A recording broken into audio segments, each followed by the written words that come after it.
बहुत कंपटीशन है इसके अंदर, तो एक स्ट्रैटेजी बनाना बहुत ज़रूरी होता है। ये बेसिक बुक्स पर ज़्यादा ध्यान दिया था कि एक बार पढ़ने से कुछ दिमाग में रहता नहीं है, तो दूसरा है रिवीजन और तीसरा है आंसर राइटिंग प्रैक्टिस।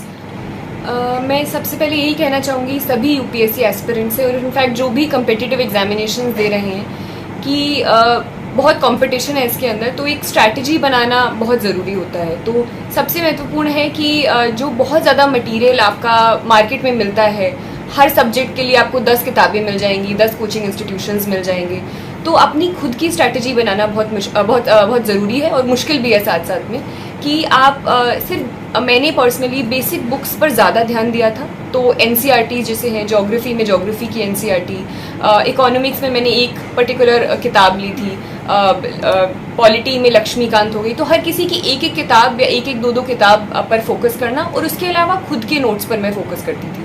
तो करंट अफेयर्स के लिए मैं अखबार था उसके खुद के नोट्स बनाती थी और बाद में जब एक कंसोलिडेटेड आपका मटेरियल हो जाए, दूसरे स्टेप पर उसका रिवीजन बहुत ज़रूरी है, क्योंकि एक बार पढ़ने से कुछ दिमाग में रहता नहीं है। तो दूसरा है रिवीजन और तीसरा है आंसर राइटिंग प्रैक्टिस प्रीलिम्स से पहले प्रीलिम्स की टेस्ट सीरीज़ की और मेंस से पहले मेंस की टेस्ट सीरीज़ की और टेस्ट सीरीज़ के अलावा प्रीवियस ईयर क्वेश्चन पेपर्स। तो इन सारी चीज़ों का अगर आप वो करते हैं तो शायद एक प्रॉपर स्ट्रैटेजी बन सकती है। कई बार मुझे लगता है मेंटल हेल्थ इश्यूज़ जो हैं, स्पेशली यूपीएससी की प्रिपरेशन और कम्पिटिटिव एग्जामिनेशंस की प्रिपरेशन में उसको इतनी तवज्जो नहीं दी जाती है, जबकि बहुत बच्चे, क्योंकि बहुत कंपटीशन होता है, बहुत प्रेशर होता है, अकेले बैठकर तैयारी कर रहे होते हैं लोग अपने घर वालों से दूर दिल्ली में।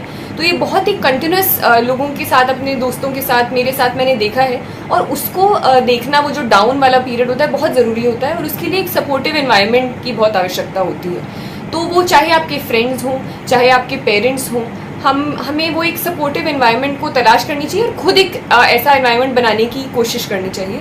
और मोटिवेशन, वो एक इनर सोर्स ऑफ मोटिवेशन तो रहना ही चाहिए। आपको पता होना चाहिए कि आप क्यों ये प्रिपरेशन कर रहे हैं, जिससे आप वो नीचे वाले समय में भी वापस फिर उठकर फिर से करने दें। पॉलिटिकल प्रेशर को हैंडल करने के लिए मैंने बस यही सोचा है कि अपनी खुद की ड्यूटीज़ और खुद की रिस्पॉन्सिबिलिटीज़ पर सबसे ज़्यादा ध्यान रखना है, जो कॉन्स्टिट्यूशन, संविधान की जो वैल्यूज़ हैं उस पर सबसे ज़्यादा ध्यान रखना है, निष्पक्ष तरीके से लोगों के लिए अपनी जॉब करनी है और बाकी चीज़ें फिर खुद ब खुद ठीक हो जाएगी। हाँ जी, मतलब एक तो आई थिंक जिस भी क्षेत्र में मुझे जिम्मेदारियाँ दी जाती हैं उसको मैं भरपूर तरीके से उसका कार्य करने की कोशिश करूँगी, क्योंकि हर जगह की अलग अलग जिम्मेदारियाँ होती हैं। पर निजी तौर पर मैं चाहूँगी कि शिक्षा और महिला सशक्तिकरण के क्षेत्र में मैं कुछ करूँ और ना ही सिर्फ छोटी लड़कियाँ पर जो महिला साक्षरता दर जो है वो बहुत ज़रूरी होता है।